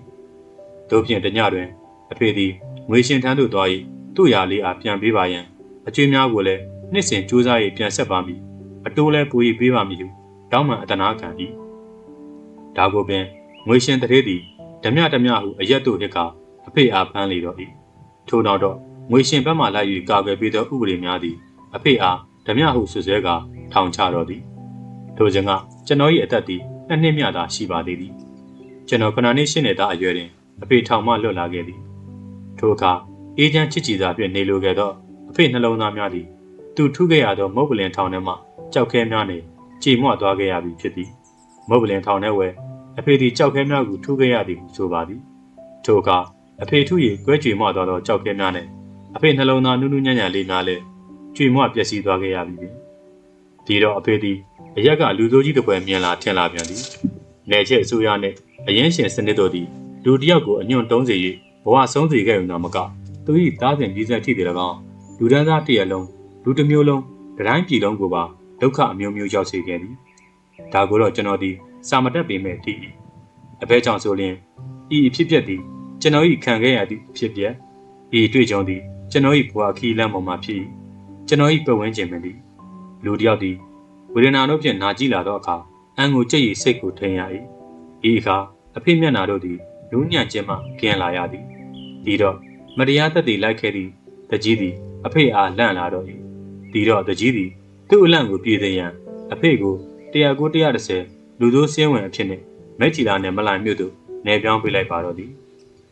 ဒီမလိုင်မြို့ဝဲအဖေတွင်အတိမိတ်ဆွေမရှိထိုနယ်ပယ်၏လောက်ကင်စားတော့ပုံတလေးကိုအဖေမသိဒီလိုဆိုလျင်အဖေသည်ထိုမြို့ဝဲမိတို့နေမည်မိတို့စားရလိမ့်မည်နီနောက်ပိုင်းတွင်ကြံရည်သည့်သားကျွန်တော်နှင့်ကျွန်တော်အမေသူမိန်းမတို့၏ဘဝကိုရောထည့်မစင်စားရတော့ဘူးလားသို့တော်လည်းနယ်ချက်အစိုးရနှင့်အရင်ရှင်စနစ်တို့သည်ဒါတွေကိုမသိပါတီလည်းမသိဟန်နှင့်ဘေးချိတ်ထားပြီးတနေ့လျင်တစ်ခေါက်တော့ဖြင့်ထိုမျိုးရှိကတ်တွင်တွားရောက်လက်မှတ်ထိုးနေခဲ့ရသည်လူ၏နှလုံးသားကိုနွားတပွဲညှာတမှုကင်းကညှင်းဆဲခဲ့ကြလေသည်တို့ဖြင့်တနေ့တွင်ပျော်ဝယ်မြို့မှဓမြတိုက်မှုတမှုအတွက်အဖေအားလာရောက်စစ်ဆေးကြပြန်သည်သို့တော်လည်းထိုညဝဲအဖေမလိုင်မြို့မှရှိနေကြောင်းကိုအကျင့်မကောင်းတော့လဲငွေရှိသောမိန်းမတစ်ယောက်ကတက်တည်ခံလိုက်သဖြင့်အဖေတက်တာခဲ့ရ၏ထိုမိန်းမသည်အရက်နှင့်ဘိန်းများကိုတိတ်ရောင်းသူဖြစ်၏ထို့ကြောင့်သူတွင်ငွေရှိ၏ဤငွေများသည်အကျင့်မကောင်းသူအတွက်တကူဖြစ်ခဲ့ရပြီးအကျင့်ကောင်းသူအဖေမှမူထိုငွေများမရှိခဲ့မှုကြောင့်တကူမရှိခဲ့ပါအဖေသည်ထိုမိန်းမ၏တက်တည်ခံလိုက်မှုကြောင့်ထောင်ဆက်မကြခဲ့ရတော့လဲမလိုင်မြို့မှတဆင် တာစီနဲ့ရင်းမပင်မြို့သို့ပြောင်းခဲ့ရပြန်သည်ဒီတော့အဖေသည်ထိုမိမကိုကျေးဇူးတင်စကားပြော၍နှုတ်ဆက်၏ဒီမှာကျုပ်အတီကြတော့မယ်လို့မှပြောင်းရပြန်ပြီဗျထိုမိမ၏အိမ်နီးရှိအိမ်တိမ်ဝဲထိုစဉ်ကအဖေမှာရေခတ်ထင်းခွဲနွားသာဆင်းဖြင့်နေခဲ့ရခြင်းဖြစ်၏အားမလျှော့ပါနဲ့ကိုသက်ရှိယောက်ျားပဲတနေ့တော့ရှင့်လက်ကိုပြန်ရအောင်ပါပါရှင်မရခဲ့ရင်လည်းရှင်သားကရပါလိမ့်မယ်ပြန်ပြောလေအဖေကိုငွေစားအနှဲငယ်ကိုပါပေးလိုက်လေသည်ဒီနေရာသို့ရောက်သောအခါကျွန်တော်သည်ယခုပင်ကျွန်တော်လက်တွင်မှတနက်ကိုတင်းတင်းဆုပ်ထားလိုက်မိပါသေးသည်ဒီတနက်သည်ကျွန်တော်နှင့်အဖေခံခဲ့ရသမျှစနစ်စိုးနှင့်နယ်ချဲတို့အတွက်ပင်သည်ယခုမှကျွန်တော်သည်ကန်ခဲ့မိသောတနက်အတွက်အတိတ်ပဲရှိလာသည်ဟုထင်၏ကျွန်တော်လက်ကျိုးသွားခဲ့လျင်ကျွန်တော်သားသည်ဆက်၍ကန်ရပါမည်ဒီအထိပင်ကျွန်တော်သည်တွေးပြလိုက်လေ၏မလိုင်မြို့မှရင်းမပင်သို့ရောက်ရှိနေသောအဖေသည်သူ့အတွက်စားစရာနေစရာမရှိသေးတော့လဲတာစီမလူစိုးရင်းပလိတ်ကိုမူဖြစ်သည့်နေဖြင့်ရှာဖွေ၍အရက်တိုက်၏ကျက်သားဟင်းပေးရ၏ဤပလိတ်သည်မကြမကြအဖေကိုလာကြည့်ရသူပင်တို့ဖြင့်တနေ့တွင်ထိုပလိတ်အရက်မူ၍အိပ်ပျော်နေခြင်းအဖေသည်သူ့ထံမှတနက်ကိုယူ၍တောထဲသို့ထွက်ပြေးလေတော့သည်ဒီကနေ့တွင်ရင်းတော်ရှိကျွန်တော်တို့သားမိနေသောအိမ်ဆုပ်လေးကိုပလိတ်များသည်နေညမပြတ်ဝိုင်းထားပြီးဖြစ်၏အဖေကမူဘဲကန်းဆိုင်လေးပြီးမသိရပါတူတူ၏ယာများတွင်လိုက်၍နေစားဖြင့်မြေဘဲကောက်မယုတ်စွတ်ကြက်သွန်တို့ဝါကောက်နေရလေသည်အမေကလည်းချစ်လင်အတွက်မျက်ရည်နှင့်မျက်ခွက်ပင်သည်ဤအဖြစ်ပြအတွေ့အကြုံများသည်ကျွန်တော်၏နှလုံးသားနုနုလေးများအနည်းဝဲဖုံးလွှမ်းလာခဲ့သည့်အမောင်တို့ချင်းများပင်သည်ဒီချိန်ဝဲရှစ်နှစ်9နှစ်သားအရွယ်ရှိကျွန်တော်သည်စာတလုံးမှမတင်ရသေးပါမတင်နိုင်သေးပါသို့တော်လည်းဝမ်းနဲ့နာကျင်မှုတို့ဖြင့်ရောချက်ကနှလုံးသားများတွင်အတိဟုသောခံစားချက်တို့သည်ညှိကပ်လာကြပြီပင်သည်ဒီတော့ကျွန်တော်သည်ယောက်ျားသားလေးတူပါတစုံတရာသည်ကျွန်တော်၏ရင်ဝါသို့နင်းထားပြီကိုသိလျင်ညင်ရိတ်ခံနေတော့မည်မဟုတ်ပါမဲကနေမြင်ရကိုတော့ကျွန်တော်အော်ဆဲလိုက်သည်ပင်တရကန်သည်မိသူမိဝါဟုတော့ကျွန်တော်မရှာတတ်သေးပါခွဲခြား၍မမြင်တတ်သေးပါသိရန်မှာလဲကျွန်တော်၏ခေါင်းများသည်နှုတ်နယ်သေးသည်စာလဲကျွန်တော်မတက်သေးပါဘာပဲဖြစ်ဖြစ်ရင်ထဲမှခံစားရချက်များသည်မခံမျက်နှာအောင်ပြင်းထန်လာသောအခါလောကကြီးထူလုံးကိုစုပ်ချေပြစ်လိုသောစိတ်များသည်ပေါ်လာခဲ့ရသည်ဒီတော့အရက်ထဲမှလူများသည်ကျွန်တော်အားဓမြသားတခိုးလေးဟု၎င်းလူစိုးလေးဟု၎င်းသမုတ်၏အမည်နာမကိုပေးခဲ့ကြပါတော့သည်သို့တော်လည်းကျွန်တော်၏အမေကမူကျွန်တော်အားချစ်ဦးဟုခေါ်လေ၏ဒီထက်ပို၍ပင်အမေသည်ကျွန်တော်ကိုချစ်ပေအောင်မှမလွဲပါအမေပြောသောပုံမြင်များသည်ကျွန်တော်ပြန်၍သတိရပါသေးသည်သို့မဟုတ်တားချော့တေးဟုလည်းဆိုနိုင်ပါမည်ဇန်းကြောင်းနှင့်တတင်းတင်းစီးစင်းနေထိုစမ်းကြောင်းထဲသို့ပန်းမွေများသည်တဖြုတ်ဖြုတ်ဖြင့်ကျွေလျက်ရှိသည်လာနတ်သမီးကမူသူ၏ငွေရောင်ပွားကိုဖြန့်ခင်းထားလေသည်အမေပြောသောပုံမြင်များသည်ဤအထိပ်ပဲပင်တခါတရံတော့အမေသည်အောက်ပါပုံမြင်ကိုပြောလေရှိ၏မိခင်ဝမ်းမနေကြီးတဲ့ဝဲမျိုးစေ့လေးသည်လဲလျောင်းနားကိုလိုက်၏ဤအင်းမြသောကွင်းရိပ်ဝဲမျိုးစေ့လေးသည်မျက်စိနှလုံးကိုမှိတ်ထားလိုက်၏ထိုစဉ်နှင်းပေါက်မိုးဆက်နှုတ်ရည်လေးများသည်၎င်းမိခင်၏ရင်ခွဲနေကြီးလေးများသည်၎င်းမိခင်၏သားချော့တေးတဲ့လေနူအေးသည်၎င်းထိုမျိုးစေ့လေးအားထပါတော့ယူရစွာဖြင့်နှိုးလိုက်၏ထိုအခါမျိုးစေ့လေးသည်သူ၏မျက်စိလေးနှလုံးကိုဖွင့်ရကြည့်လိုက်၏ဒီတော့နှင်းစီပန်းပွင့်လေးကဲ့သို့လူညံ့တင်းပြန့်လျက်ရှိသောလောကကြီးအားအံ့ဩစရာပင်တွေ့ရလေသည်ပြော၏သို့တော်လည်းကျွန်တော်မြင်လိုက်ရသောလောကကြီးမှမူနယ်ချက်မောင်ကြီးထဲတွင်အရင်ရှင်မုံနှန်းသည်တိုက်လျက်ရှိနေလေသည်ဒီမုံနှန်းဝဲလွင့်စင်နေရရင်ကျွန်တော်သည်အမောင်ထဲတွင်လမ်းစားပြောက်နေခဲ့ရသည်ဒီအခါကျွန်တော်ဒီထိဒါသမျှခလုတ်ကတဲ့အားလုံးတို့ကိုအကောင်းဆုံးမခွဲနိုင်တော့ပဲတွန်းလှန်ကြော်ပြတ်နေရသည်ပင်အဖေကတော့တခါတခါအမေထံခိုးလာတတ်သည်ထို့သူအမေကလည်းအဖေရှိရာသို့မတိုးထမင်းမတိုးဟင်းများလိုက်ပို့တတ်၏ဒီနေရာတွင်အဖေသည်အမေကြီးလာလာအမေသည်ပင်အဖေထံသို့တော်တော်မလွယ်လာပါတဲ့ထိရင်မို့ဆွန်စားကမ်းများသည်ပင်တို့ဖြင့်ပြောဝဲမှရာဇဝဲအုပ်တယောက်ကလည်းအဖေအားသူနှင့်ဝင်၏အဖမ်းခံမှာလက်နဲ့ချပါဟုအောက်ကျခံတောင်းပန်လာ၏သူသည်သူရဲ့ကောင်းကြီးတစ်ဖွဲဖိမှုများကိုလွတ်နိုင်ရန်အစွမ်းကုန်ကူညီပါမည်ဟုပြော၏စင်စစ်တော့အဖေကိုသူဖမ်းမိလျင်သူပကုံးမဝဲအရစ်ရာတို့များတိုးမိမဟုတ်ပါလောဒါကိုဖုံးကွယ်ထားပြီးအဖေအားလွတ်ရန်ကူညီမိဟုဆို၏ထိုအခါအဖေသည်နှစ်တုံးကုန်၍ချီမှန်သိနေသူပြီးသုံးလုံးငွေဆက်ရည်မစားတော့ပဲလာခဲ့ငါဝင်မည်ဟုအမေကိုမှားလိုက်၏ဒီတော့ပြောဝဲရာဇဝဲအုပ်သည်တကယ်မှတ်ကအမေကိုအကာအကွယ်ယူ၍လိုက်လာခဲ့၏မင်းနဲ့ဥပဒေကလာကောငါတို့ကိုအကာအကွယ်ပေးမှာငါညီမင်းမကြရင်မဝင်တဲ့အောင်ပေါ့ကွာရှေ့မှာအေးသွယ်ရှိသေးတယ်နော်မင်းမအေးသွယ်ရှေ့မှာနော် တက်ရှိစဉ်းစားပါငါညီယာမင်းစဉ်းစားပါနော်ဟုတ်တယ်ကျုပ်စဉ်းစားတော့ဒုက္ခသည်တွေထံကမိမကိုအကာအကွယ်ယူပြီးအမျက်ထုတ်လို့တဲ့မင်းကိုငါတိလာတာပဲအဖေသည်ပြောရင်ကျင်လေသာနဲ့ဘေးသို့နေရာပြောင်းယူလိုက်ပြီးအသင်မောင်းတင်ထားသည့်တနက်ကိုခလုတ်ဖြုတ်ထည့်လိုက်ပါတော့သည်ဒီကိစ္စနဲ့အမေကိုပါဖမ်းတော်၏ဒီတော့အဖေသည်သွေးစွန်းနေပြီဖြစ်သောနှလုံးသားများနှင့်ရောင်ကြကြပင်ကက်တဲဝင်းထဲသို့ဝင်ပစ်ပါတော့၏ကက်ထဲသို့မိုးချိုးသားနေဝင်၏ပြောတွင်ဝင်ပစ်ခြင်းမှုရုတ်တရက်ပလိတ်များသည်မခုခံနိုင်ခဲ့ပါပလိတ်၄ယောက်ကြာဆုံးသည်ထိုထဲတွင်ဂက်စီလည်းပါ၏သူတို့ငါးတက်ကိုအဖေသည်တစ်တက်နှင့်လဲကရုန်းကန်သွားခြင်းပဲတွန်းလှန်သွားခြင်းပဲမိမိရင်ဝပေါ်သို့နေထားခြင်းကိုခံလာသောအခါမိသူမဆိုအဖေလိုပင်ရုန်းကန်၍တွန်းလှန်ကြရလိမ့်မည်မှာအမှန်ပင်ဖြစ်ပါသည်အဖေသည်ပလိတ်ငါးဦးကိုဝင်ပစ်တတ်ပြီးသူလည်းအသေးခံသွားရသည်ဒီစနစ်သည်အချင်းချင်းကိုလည်းယခုလိုပင်ရန်တိုက်တက်ဖြတ်စေခဲ့သေးသည်ပင်ပြုတ်ကိုချူတယောက်တည်းဒီထမ်းမြင်အောင်မှလာလာတိုင်းနေပြီးဘာဒီများစဉ်းစားနေကြတော့ဗျနောက်မှကြမ်းရတဲ့ချစ်သူအကြောင်းများလားဘောကုတအောင်စမ်းမလား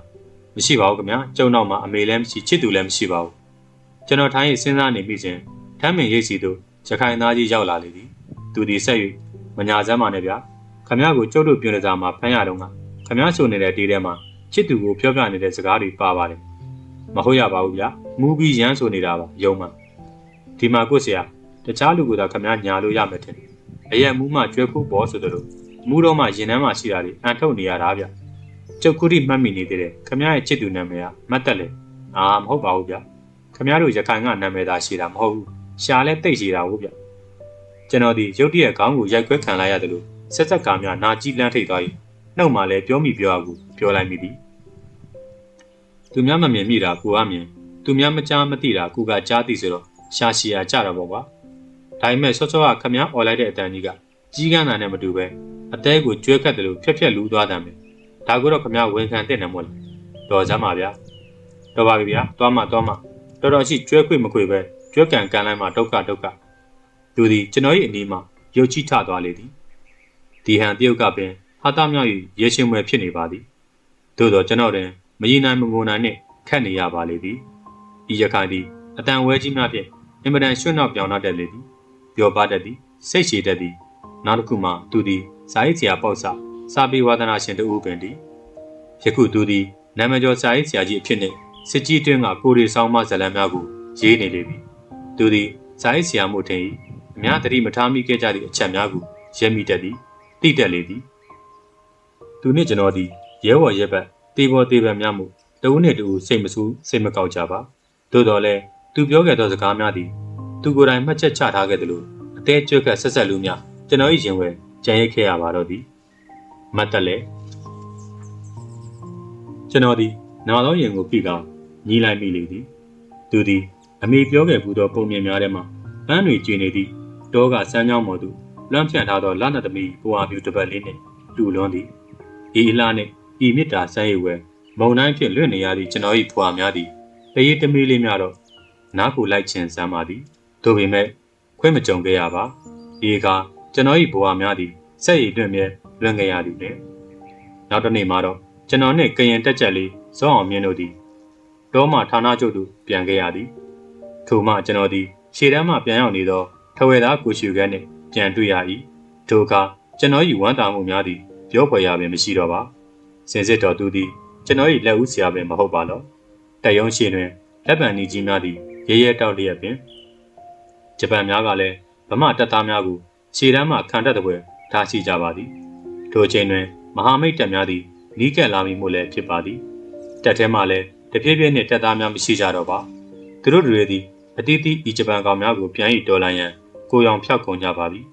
တပ်ထဲတွင်အမျိုးသမီးနှစ်ဦးရှိ၍တအုပ်မှာဗိုလ်ကြီးတန်းမောင်၏ဇနီးမှတ်နှင်းအေးဖြစ်၍အခြားတစ်ဦးမှာမူပိန်းစလုတ်မြို့သူဗိုလ်လေးထွန်းအောင်၏ဇနီးမြိုင်ဖြစ်ပါသည်သူတို့နှစ်ဦးကလည်းသူတို့၏ခင်မွန်းများကိုရှာမတွေ့ရတော့သဖြင့်ကျွန်တော်တို့ရဲဘော်များကိုနားပူအောင်မေးလာကြပါတော့သည်ကျွန်တော်တို့မှလည်းပြောခွင့်မရှိဂျပန်များကလည်းမတင်ငါကြတော့ပါထိုစဉ်ပင်မဟာမိတ်တပ်များကလည်းကျွန်တော်တို့၏စခန်းကိုမှားပြီးဘုံကျဲချလိုက်ပါသည်ရဲဘော်လေးများကိုအောင်နေသည့်ဘုံကိုချင်းတက်တဲ့ဘော်သို့ဘုံများသည်တရသက်ကျလာပါသည်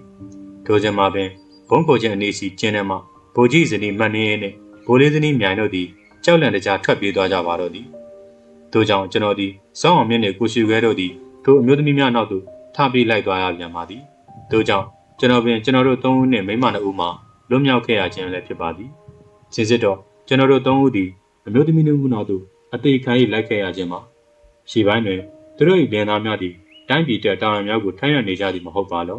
ာဒီအခါကျွန်တော်တို့ကလည်းနောက်ပိုင်းတွင်ကြံ့ရခဲ့ရရှာသောသူတို့၏ဇနီးများကိုအသက်နှင့်လဲကာကောက်ွယ်ဆောင်တင်ပေးကြရပါမည်တေလင်နဲ့အတူတူပင်ရှိရပါမည်ဤတစ်ဘောဖြင့်ထိုမိန်းမ2ဦး၏နောက်တွင်ထွက်လိုက်ခဲ့ရခြင်းပင်ကျွန်တော်တို့မှာမတေပဲလွတ်ကြံခဲ့ရလေသည်စောစောစီမှကျွန်တော်တို့ပုံဖူခဲ့ကြသည့်ဘုံချင်းများကြီးမှရဲဘော်လေးများသည်အတုံးယုံပင်တေဆုံးသွားကြလေသည်ထို့ကြောင့်ယခုကတက်ထဲတွင်ကျွန်တော်တို့9ယောက်သားလျင်ကြံရှိခဲ့ရပါတော့သည်တရင်များပြပို့ချက်အရာမှလည်းအချိန်အခါတို့သည်အင်မတန်အရေးကြီးနေပါပြီ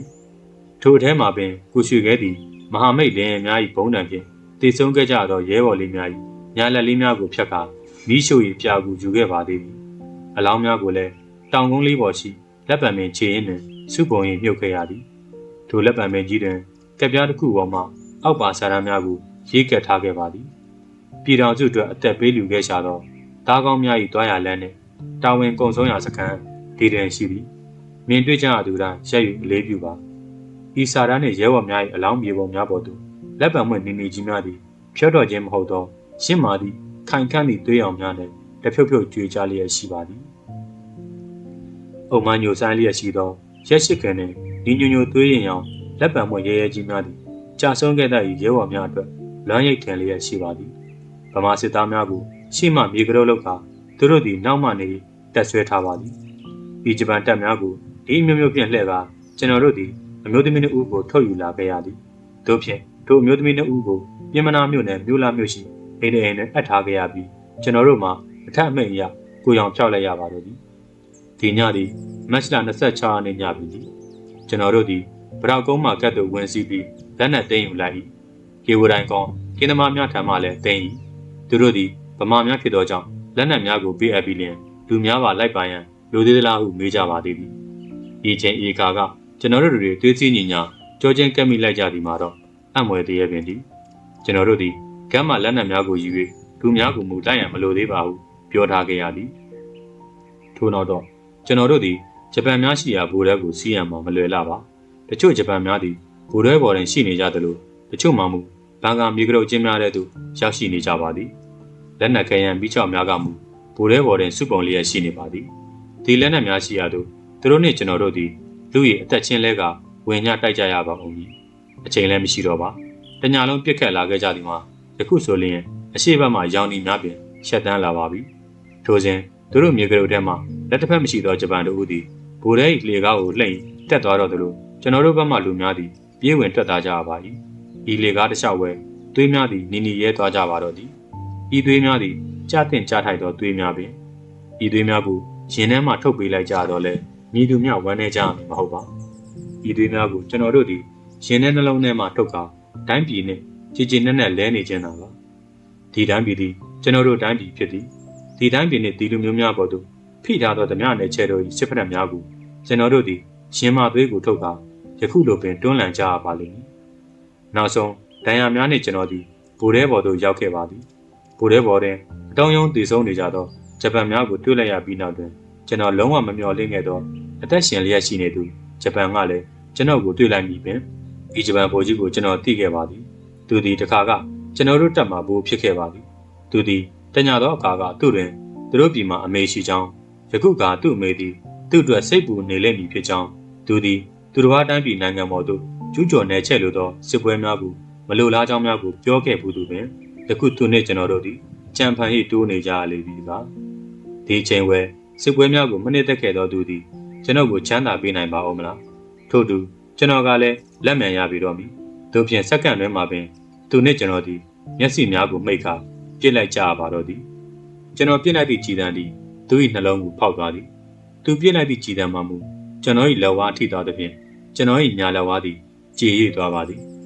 သူသည်ကျွန်တော်မျက်စိရှိမှပင်ဆိုက်၍လဲကျသွားပါတော့သည်ဝမ်းနေပါလေကပတိန်တကယ်တော့ကျုပ်နှင့်ခမရ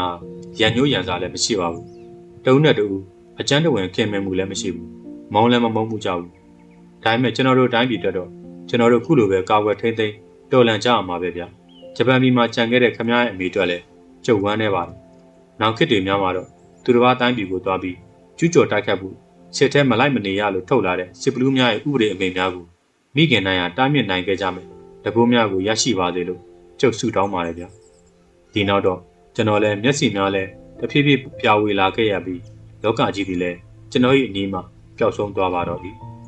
နောက်ကျွန်တော်တတိယလာတော့အခါအိမ်လေးတအိမ်ဟုထင်ရသည်မြေဆိုင်စခန်းတစ်ခန်းထဲသို့ရောက်ရှိနေပါသည်ဤမြေဆိုင်တဲလေးသည်စင်စစ်ရုပ်ဝက်ဆေးရုံလေးပင်သည်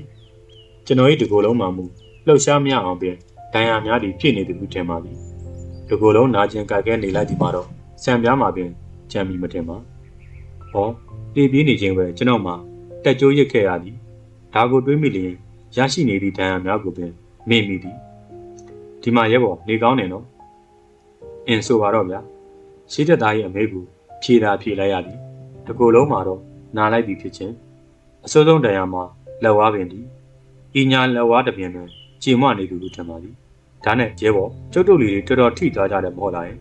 သူတို့တေများသွားကြပြီလားမတေကြပါဘူးရဲဘော်ဒဏ်ရာပဲရကြပါသည်ဤပြေကိုကျွန်တော်မယုံဘိုးတဲ့လီကားပေါ်မှာအတုံးယုံကျသွားသောရဲဘော်များကိုကျွန်တော်မျက်မြင်ပင်သို့တော်လည်းသူသည်ကျွန်တော်စိတ်မကောင်းဖြစ်ပြီဆိုရင်ကာဝယ်ပြောလိုက်ခြင်းဖြစ်မိပြီဒဏ်ရာရတဲ့သူတွေကတော့အတော်များသလားမများပါဘူး4-5ယောက်ပါဒဏ်ရာကရောအတော်များကြသလားမများပါဘူးတက်တာပါဈေးတက်သားသည်ကျွန်တော်၏အမေအားလုံးကိုတင့်တယ်အောင်ဖြေချခဲ့ပြီးလျင်ကျွန်တော်၏ကတင်တပွဲလှုပ်ထားသည်စင်အနီးမှထွက်သွားပါ၏ဒီညပင်တစ်ဖက်ကမ်းမှညီးတံကိုကျွန်တော်ကြားလိုက်ရပါ၏ဤအတန်ကိုကျွန်တော်မှတ်မိသည်ဤအတန်သည်ကျွန်တော်၏ဘဝတက်တသားတဲ့မိကောင်းမည်မဟုတ်သောရဲဘော်ကုရှိခဲ၏အတန်ပင်သူညီးတံများသည်အဆက်မပြတ်ထွက်ပေါ်လာသည်ထိုကနဝဲကျွန်တော်သည်ကျွန်တော်၏ဝေဒနာများကိုမိသွားရပြီးသူ့ထံသို့ကုန်းယုံထသွားမိသည်ကိုရှိခဲရဲဘော်ဘလို့နေလဲဗျကျုပ်ချစ်ဦးပါဒီမှာနာမည်တွေဘာတွေပြောမနေခေါ်မနေစမ်းပါနဲ့ရဲဘော်ဆိုပြီးတာပဲဒါနဲ့ကျုပ်တို့ရှေ့ဆက်ပြီးမတိုက်နိုင်ကြတော့ဘူးလားဒါတော့နာကြပဲဗျ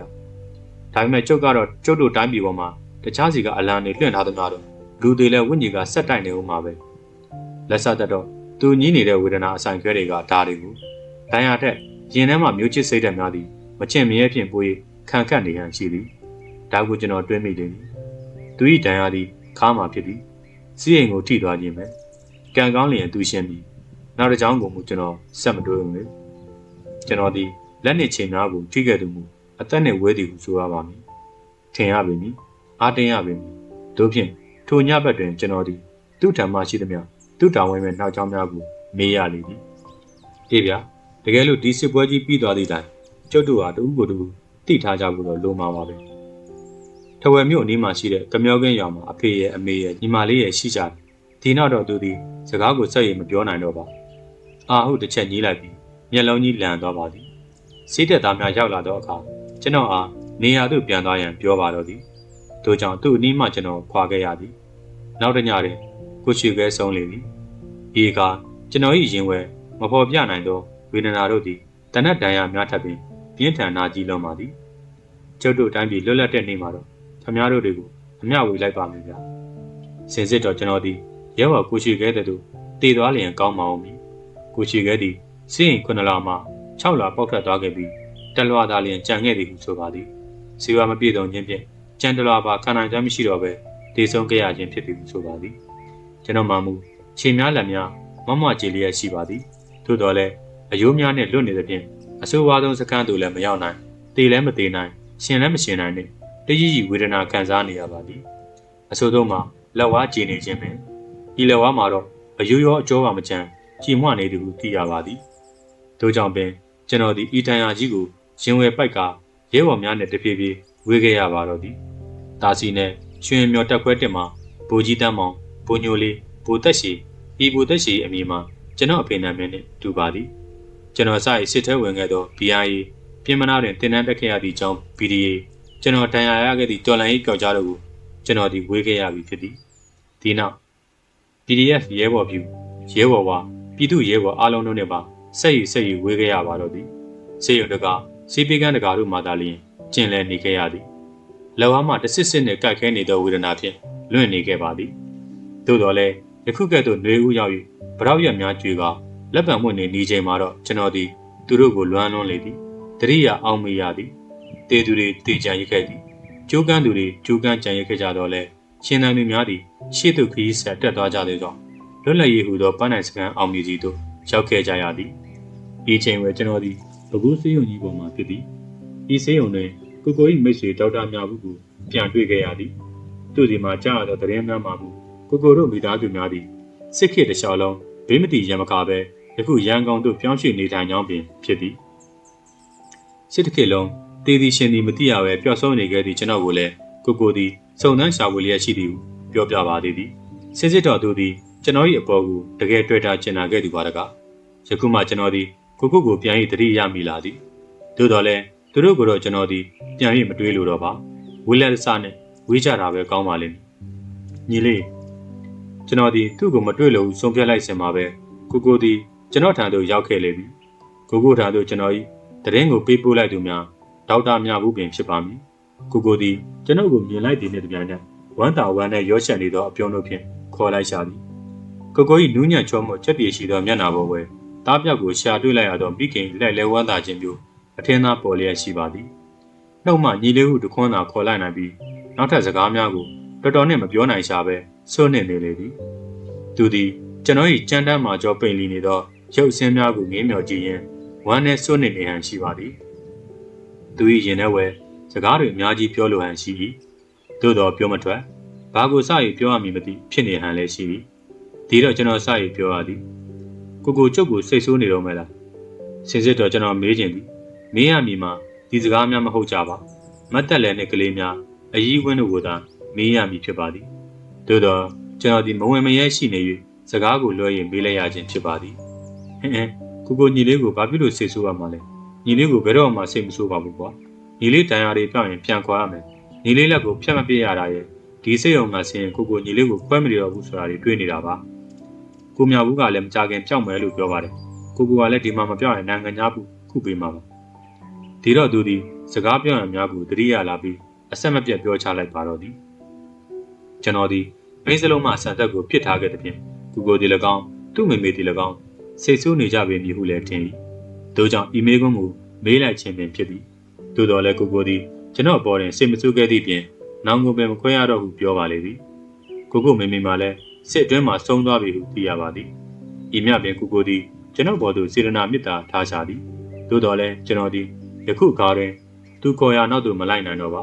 အဘဲကြောင့်ဆိုသောကျွန်တော်သည်ရဲဘော်ကိုရှိခဲ့မိဘများထံသို့တွားရအောင်မီမှုပင်ဖြစ်ပါသည်ပြီးတော့သူတို့တားမိတားဖသုံးယူတွက်တက်နိုင်သည့်ကိုကြီးထောက်ပံ့ရပေအောင်မည်ယခုလောက်ဆိုရင်ကိုရှိခဲ့မိဘများသည်သူတို့၏သားကိုရှိခဲ့အကြောင်းကိုသိလောက်ကြပြီဟုတော့ထင်ပါသည်ကျွန်တော်စိတ်ုံမှစီဒီအကြောင်းများကိုရှင်းပြသောအခါကိုသည်စိတ်မကောင်းကြပါသို့တော်လည်းကျွန်တော်၏စိတ်တော်ဆန္ဒများကိုမူသူမကန့်ကွက်ရပဲခွင့်ပြုခဲ့သည်ဒါပေမဲ့အိမ်ကိုတော့ညီလေးလိုက်ခဲ့အောင်ပေါ့ကွာကလေးတွေနဲ့တွေ့ရအောင်ဟုတ်ကဲ့ကျုပ်လိုက်ခဲ့ပါမယ်နှုတ်ကသာပြောလိုက်ရသည်စိတ်ထဲမှာတော့ငါမှသာအထီးကျန်နဲ့လွတ်နေခဲ့ရတော့လဲသူ့မှာတော့တာသမီတွေနဲ့ပါတကားသူ့မှာတော့အသီးပွင့်နေအရက်အခက်ဝေစာလျက်ပါတကားသူ့ဘဝသည်အရက်အခက်အသီးပွင့်တို့အရိပ်ဝဲအေးချမ်းတည်ငြိမ်လာသည်ဘဝတစ်ခုကိုအစာပြုခဲ့ကြရသည်မှာလည်းမတူခဲ့ကြပေတာဘူးကိုသည်အမေပြောခဲ့ဘူးသောပုံမြင်ထဲမှမျိုးစေ့လေးတွေ့မြင်ခဲ့ရသည်နှင်းကြီးပွင့်နဲ့လှပတင်းပြတ်နေသည်လောကကြီးကိုမြင်ငှက်တွေ့ခဲ့ရှောက်ခဲ့ရသူပါအရင်ရှင်စနစ်သည်ကျွန်တော်၏ရင်ဝဘို့တို့နင်းကသူ့ကိုထမ်းထားခဲ့သည်မဟုတ်ပါလောသွေးတွေရမ်းငွေတွေတော်မွန်နေသည့်လွတ်မြောက်မှုလွတ်လပ်မှုစစ်ပွဲများတွင်သူသည်တနက်တစ်ချက်ဝင်မပစ်ခဲ့ရပဲအဝေးမှရှောင်ပုန်းနေခဲ့၏ယခုမူအတွင်းဝင်ရာတို့ဖြင့်ရုံးတက်နေရသည်ဤရာတို့များကိုရနိုင်ရန်သူသည်အင်္ဂလန်ကိုသွား၍ပညာသင်ဒီဂရီယူခဲ့ရသည်မဟုတ်ပါလောသူကဲ့သို့ပညာပသင်နိုင်ခဲ့လေသောကျွန်တော်သည်သူ၏အတွင်းဝင်အလုပ်ကိုသိရှိနားလည်နိုင်ပါမည်လားပြီးကျွန်တော်ကြည်မွနေသည့်လက်ကလည်းကိုကန်သောကလောင်တန်ကိုမိတို့ကင်တက်နိုင်တော့မှလေယခုအခါကျွန်တော်၏လက်များသည်ကလောင်တန်ကို၎င်းတနက်ကို၎င်းလုံးဝကန်ရတော့မည်မထင်ပါသို့တော့ကျွန်တော်တွင်တာဝန်တစ်ခုတော့ထမ်းရွက်ရန်ရှိပါသေးသည်ဤတာဝန်တက်တော့ထုံနှုံးကိုကန်ရပေအောင်မည်စင်စစ်တော့ထုံနှုံးနှင့်ကလောင်တန်သည်အများကြီးခြားနာပါသည်ထုံနှုံးကမူလက်ပြန့်ခြင်းနှင့်ထိန်ကနွားကိုဘယ်လက်ပြန့်ကန်လျင်ဖြစ်ပါလိမ့်မည်ဒီအတွက်ကျွန်တော်သည်ကိုဓမ္မလေတပွဲကိုသာတောင်းခဲ့ရပါသည်ကိုသည်ကျွန်တော်ကိုပဲခူးစေးုံတွင်လာကြိုလေသည်သူကားထဲတွင်ကလေး၃ယောက်ပါလာသည်ဤကလေး၃၏မျက်နှာလေးများကိုတွေ့မြင်လိုက်ရသောခဏဝဲကျွန်တော်၏ရင်တို့သည်ကန္နာရခရီးမှတိပြက်စိမ်းနှင့်စမ်းရည်များကို တွေ့လိုက်ရသည့်ခရီးသည်ကဲ့သို့ချမ်းမြေခြင်းရှင်လန်းခြင်းတို့ဖြင့်ရောချက်ကအားတို့မှပြည့်ဖြိုးလာရသည်မင်းတို့ကဒီကဘာပေါ်မှာလွတ်လပ်သောလူမျိုးတွေပါမင်းတို့မျက်စိနှလုံးဖွင့်ကြည့်လိုက်ကြတဲ့အခါမင်းတို့တိုင်းပြည်ပေါ်တွင်မင်းတို့ရဲ့အလံတွေဟာတလူလူလွင့်လျက်ရှိလေသည်ဤအတွေးများဖြင့်ကျွန်တော်၏ရင်ဝဲတိမ့်တိမ့်တုံသွားမိလေသည်အားတရသောရှိလာမိသည်ဤအခါရရှိခဲ့သည့်ဝေဒနာတန်ရာများတို့သည်တက်တာပြောက်ကင်းခဲ့ရသည်ဒါသမီးတို့ဦးလေးပဲသမီးရောตาရောနှုတ်ဆက်လိုက်ကြလေကိုသည်ကြောင်ရိပ်ငေးကြည့်နေကြသည်သူကလေးများကိုကျွန်တော်နှင့်မိတ်ဆက်ပေးလိုက်သည်ဒီတော့မှပင်ကလေးများသည်ပြောင်းနေခဲ့သည့်တာကျန်တို့ကိုပြန်တရိရတာတလို့အားလုံးပြင်တပြိုင်တည်းပြောင်း၍ဦးလေးဟုခေါ်ရင်ကျွန်တော်ဒီကိုပြေးကပ်လာကြလေသည်ဒီအခါကျွန်တော်သည်သူတို့လေးများကိုစီးပွေထားလိုက်ရသည်သူတို့လေးများ၏အထီးတွေ့လေးများသည်ကျွန်တော်၏နှလုံးသားများကိုချမ်းမြေ့ရလွန်သည်စင်စစ်မတော့ကလေးဟူသည်လောက၏အရှုပ်ရှင်းဟူသည်များကိုဘာတစ်ခုမှမရိပ်မိတတ်ကြပါသူတို့သည်လောကကြီးကပေးလာသည်များအချစ်နှင့်အမုန်းများကိုမငင်းဆံဝင်ကြပဲခံယူရမိသူများဖြင့်ကိုတို့အိမ်သည်ပြည်လန်းရှိ9မိုင်အနီးမှာဖြစ်သည်အင်းအားကန်နှင့်အနီးဝဲဝင်းနှင့်ခြံနှင့်တိုက်နှင့်ဖြစ်သည်သူတို့ခြံဝင်းထဲတွင်ဂံကောဗရောက်အင်ကျင်းတော်ကပြင်းမပင်ကြီးများမိုးကာလျက်နင်းစီပန်းစုံစပယ်ပန်းတစ်ခွပန်းဒေလီယာတရက်တော်ဇော်မွားမြက်လေးပန်းပေါင်းများစွာကလည်းစုံလာသည်ကျွန်တော်တို့ကတိုက်ရှိထိုးရက်လိုက်သောအခါကိုရောက်ကမအထီရောအမကြီးပါထွက်ကြွကြပါသည်တရင်လုံးရှိမိသားစုများသည်ကျွန်တော်ကိုပြုံးရှင်ဖော်ရည်စွာနှင့်ထွက်ကြွနှုတ်ဆက်စကားပြောကြားကြပါသည်ဤအိမ်သည်ကို၏အိမ်ဖြစ်ပါသည်ကိုသည်ကျွန်တော်ကိုခုလိုအရေးတယူရှိသောအခါကြံလူများကလည်းလိုက်ရောရင်ကြပြီလိမ့်မည်သို့မဟုတ်ရှေပင်သား၏ကျွန်တော်သည်ရွှေချေးဖြစ်နေရသည်ဤရွှေချေးကိုတရင်လုံးသည်ထွက်၍နှုတ်ဆက်ကြတော့လဲတယောက်မှကျွန်တော်ကိုလာ၍နှုတ်မဆက်ပါသူ့အတန်ကိုလည်းမကြားရပါဒီအခါကျွန်တော်တွင်ချမ်းမြေကြည်လင်လျက်ရှိသောရေကန်နှင့်ဝယ်ရှေးကြဝင်းတို့သည်ပျောက်ဆုံးနေရသည်နှင့်တယောက်လွင်နေသောဤတိုင်ဝန်းကြောဝဲဟာ၍နေမိသည်သူသည်ကို၏ဇနီးကလေးများ၏အမေဒေါ်တက်လည်းပင်ဖြစ်ပါတော့သည်ဒေါ်တက်လည်းသို့မဟုတ်ကျွန်တော်၏မကြီးဖြစ်သောကြောင့်မမတက်လည်းပင်ဖြစ်ပါသည်သူသည်သူ့လင်တော်မောင်အောင်မိသူ့လှည့်စားထားလေသည်ကျွန်တော်မသိနိုင်ပါသူ့အကြောင်းနှင့်ပတ်သက်၍ကိုသည်ဘာကြောင့်ကျွန်တော်ကိုတစုံတရာမပြောခဲ့ပါလဲကျွန်တော်သည်တွေးရင်မလုံးမလဲရှိလာရပြန်သည်ထိုစဉ်ပင်ကိုသည်မင်းမတက်လည်းခေါင်းမူနေလို့တော့ဘာဟုပြောလာပါသည်ဒီတော့မှကျွန်တော်တွင်နေသာထိုင်သာရှိလာရပါသည်စင်စစ်တော်သူသည်ကျွန်တော်ကိုမတွေ့လို့သလိုပင်ကျွန်တော်ကလည်းသူ့ကိုမမြင်လို့တော့ပါသို့တော့ကိုအတွက်မူထဲ့ရစဉ်းစားရပြီအောင်ပြီမတက်လည်းသည်ယခုတိုင်ပင်ကျွန်တော်ကိုမုန်းနေသေးကြောင်းထင်ရှားသည်သူမုန်းတဲ့လောက်ကျွန်တော်သည်ချစ်ပါသည်သူ့ကိုဘလောက်ထိချစ်သည်ဆိုသည်ကိုပြောရပါမူကျွန်တော်ငယ်ငယ်ကကြားဘူးလေသည်တေးတစ်ပုတ်တိုင်းပင်ဖြစ်သည်ထိုတေးသည်ရိုးရည်နေပါပြီသို့တော့ကျွန်တော်မှမရိုးနိုင်ပါကျွန်တော်တည်တည်မြကျွန်တော်အနည်းတွင်ရှိခဲ့သည်တေးပါအာကာဘုံလွှာယုံဖြူပါလို့မေယူကိုတဲ့စုတ်တန်ချီသမုတ်ကိုမင်းရီပြောလို့ချစ်တာတွေစာစီကောင်းရင်စုံးလိမ့်မည်မထင်တကယ်ပါဟောဒီမိုးလာကြီးကိုစက်ကူလို့သမုတ်တရားကြီးတွေမင်းရီပြောမေယူတောင်ကြီးကိုကလောင်တန်လုပ်ပြီးရေးပြရရင်ပင်စုံးမှာကုန်မှာမဟုတ်နိုင်ပါတို့ပေမဲ့သူဒီကျွန်တော်ကိုမုန်းလေပြီခုချိန်ထိပင်မပြေသေးသည့်အမုန်းမှာဒီတော့ကျွန်တော်ဒီမှာဆက်၍ကြနေရန်တင့်ပါမည်လို့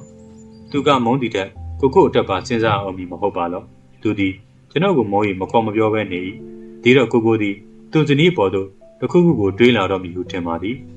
ဤထင်ဤတွေးများကြောင့်ပင်ကျွန်တော်သည်ဤနေရာမှအများဆုံးထွက်သွားတင်မည်ဟုထင်ပါသည်ထို့ကြောင့်ကျွန်တော်သည်ဆက်လေကြုံဖြင့်ထဝယ်မြို့ကြီးသို့ထွက်လာခဲ့သည်ကိုကတော့ကျွန်တော်ကိုမသွားစီလို့ပါလက်ကိုပုံမပြန်ကောင်းလာရန်ဆံရည်ကြီးများထံထပ်မံပြသပြီးလျင်စာကိုဆက်တင်စီလိုပါသည်သို့ပေမဲ့ကျွန်တော်ဇွတ်ထွက်လာခဲ့သည်စိတ်ထဲမှာတော့ကိုပုံမတွေ့တာလာမိသည်ကိုတော့ကျွန်တော်ချစ်ပါသည်ဤချစ်ချင်းမြတ်တာတွေ့တာချင်းတမှုတရားတို့သည်ပဲနဲ့ကျွန်တော်၏ဘဝကိုမိနယ်ပူသည်လွှင့်ခဲ့ရခြင်းပါတကားမတ်တက်လည်းကိုချစ်မိခြင်းကိုတွေ့တာမိခြင်းတို့ကြောင့်ကျွန်တော်သည်ဤနယ်ဤပုံလွှင့်ခဲ့ရပြန်လေသည်ဤနေရာဝဲကျွန်တော်စဉ်းစားမိသည်တစ်ချိန်ကကျွန်တော်ကိုလူဆိုးတစ်ခိုးလေးကိုအရက်မှဝိုင်းမုံခြင်းဝိုင်းရည်ဆက်ဆုပ်ခြင်းကိုခံခဲ့ရခြင်းကျွန်တော်၏ရင်ဝဲခံမြင်ခြင်းဒေါသထွက်ခြင်းသူတို့ကိုပြန်၍တက်လို့ခြင်းစိတ်တို့မှာမိနယ်ဘလောင်စု၍ပူခဲ့ရဘူးသည်ဆောက်တည်ရမရဖြစ်ခဲ့ရဘူးသည်ဒီတော့ဘဝဆိုဒီမှာချစ်၍ပူရသောမိမုန်း၍ပူရသောမိတို့ဖြင့်အစဉ်လောင်ကျွမ်းနေရခြင်းပါတကားဟုထင်မိပါတော့သည်